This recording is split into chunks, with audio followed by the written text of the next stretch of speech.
शाहूवाडी तालुक्यातील मलकापूर शहरातील गटाराचं सांडपाणी थेट शाई नदीत मिसळतंय।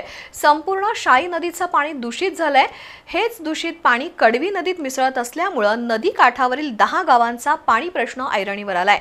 दूषित पाण्यामुळे नागरिकांना विविध आजार उद्भवू लागलेत। नगरपालिका प्रशासनाने याकडे गांभीर्याने लक्ष द्यावं अशी मागणी नागरिकांमधून होतीये।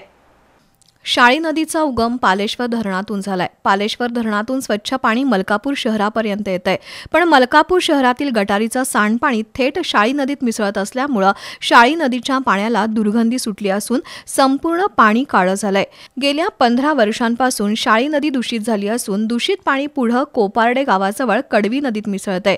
त्यामुळे एळाने, कोपारडे, पेरीड, गाडेवाडी, सांबू, शिरगाव, मोळावडे, सावर्डे, सौते, शिंपे या गावातील नागरिकांचं दूषित पाण्यामुळे आरोग्य धोक्यात आलंय।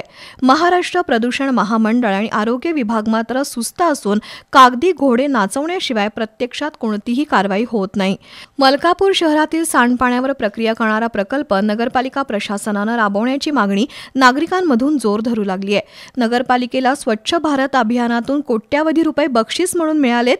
हा निधी फक्त गटारी आणि रस्ते करण्यासाठी वापरून ठेकेदार आणि अधिकाऱ्यांचे खिसे भरले जात आहेत असा आरोप नागरिकांमधून होतोय।